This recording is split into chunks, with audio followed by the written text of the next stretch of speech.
So I'm going to talk through the process of buying a house, or the legal conveyancing process from start to finish. So once you've went through the process of actually finding your dream home and your bid has been secured, that's whenever the work actually begins.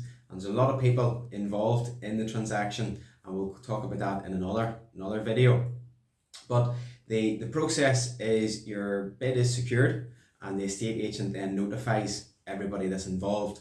So it means they tell the seller's solicitor and they tell the buyer's solicitors, and that's whenever the conveyancing process officially starts.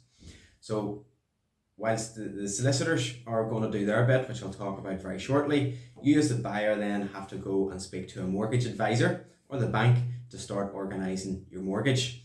Now that process, depending on maybe what mortgage advisor you go to or what bank is being approached, and depending on your own financial circumstances, could take quite some time. It could take anything from a week, 2 weeks, up to maybe a month or 2 months. So get started on that process as quickly as possible. While that process is going on behind the scenes, the solicitors then are doing their bits and pieces. Now, the purpose of a buyer solicitor is simply to process all of the paperwork that comes through from the seller solicitor. So quite simply, if there's no paperwork in front of them, they can't process it. So what I'm saying here is the onus is completely on the seller solicitor to be proactive, to get the paperwork that's needed, to get it all sent over to the buyer solicitors. So what that means is the seller solicitor has to get the title deeds for the property. More than likely those title deeds will be sitting with the seller's bank. So that can take a few weeks to come through. Then there's different checks and searches and things that have to be updated. An example is there are searches or certificates, that have to come from the likes of the DOE and the local council. So again, that's another 2 departments involved, and that's paperwork that has to come through. Then there's different documents that need to be updated through land registry. Most of the time that can be done instantly online. Other times it has to be sent through, and that can take a week or 2. And then finally there's a big long document known as a replies to pre-contract inquiries, which sets out a number of questions and queries about a property that a seller must declare about the property. For instance, if there's any faults with the property, if they have put on any extensions, and ultimately there's a fixtures and fittings list contained within that document as well. And by the way, to let you know, that's about a 40-page document, so there's quite a few questions for a seller to go through. So as you can see, there's quite a lot of importance on the seller solicitor to get all that paperwork through, bundle it all together, although most of the times it's not bundled together, it's just simply drip fed through to the buyer's solicitors. Once the buyer's solicitor has all of that paperwork and has an opportunity to go through that paperwork, then, and hopefully by that point, you will have, as a buyer, you will have your mortgage offer in place. So the solicitor then will have all the title deeds, the contract and the mortgage offer, and at that point you come in to see your solicitor. The solicitor will go through everything with you, will show you a map, go through the boundaries, explain to you are the rules for the house or for the development, what you can, what you can't do, and also a few safety checks about the house. Has there been gas installed recently, or has there been any extensions that we need to just do another check for you. So at that point then the transaction is very, very well progressed. Just to point out, there can be quite a few weeks from the start of the transaction to you actually going in to see your solicitor, and you maybe think nothing's happening, but that's all happening in the background. With an online portal that we have, you can basically see all those little steps as they progress. But as you come in to sign and you're happy with everything, the contract is then released to the seller's solicitors.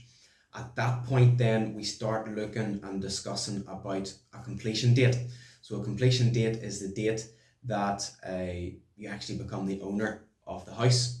So sometimes there's an overexcitement where you maybe start to think about a completion date basically when you've agreed to buy the house, but that's incredibly dangerous to discuss or to think about a completion date, because there's so much there that's out of everybody's control, and it's just going to create a big problem if you slip into that mindset. But instead, you start towards the end of the transaction, you start to then talk about the completion date. There's plenty of time at that point to organise then, whether you need to book off work, whether you need to book removals, maybe you have to hand your notice in to your current rental property. So don't panic about that. And then everything starts to snowball towards the end of the transaction, where you at that point then have to start getting your deposit money together. That could be a Help to Buy ISA, it could be a lifetime ISA. It's all dealt with at that point.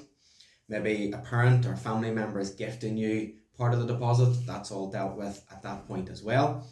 The solicitor will then arrange and get your mortgage money to come in, and so that means the solicitor is sitting with all of your money, and on the day of completion it's all sent over to the seller's solicitors. And once the money hits their bank account, then it becomes your house and the keys are picked up from the estate agent.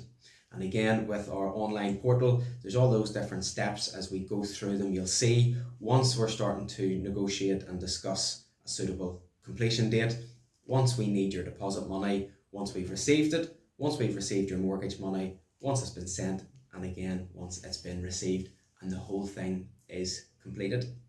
So that's an overview on the house buying process. And as you can see, there's quite a few steps involved. And if you can bear in mind that if you're selling as well as buying, there's double that work as well. And then also what can be quite common is maybe the person that's buying your house is selling a house, and then the person that you're buying off is selling as well. So the more people that's involved in that transaction, it's just more and more steps that have to be completed, more and more people involved that's out of everybody else's control. So it's worthwhile keeping that in mind as well, because the key sometimes is to have a little bit of patience, but to give you the assurity, our processes are incredibly efficient, and we have the software that constantly keeps you up to date. It constantly reviews files, so we can very easily see which transactions are starting to run a little bit behind the average, and we can start pushing on the other side to see where's the paperwork that we need to get it through. So as I say, that's a quick overview on the house buying process, and we look forward to dealing with you in the future.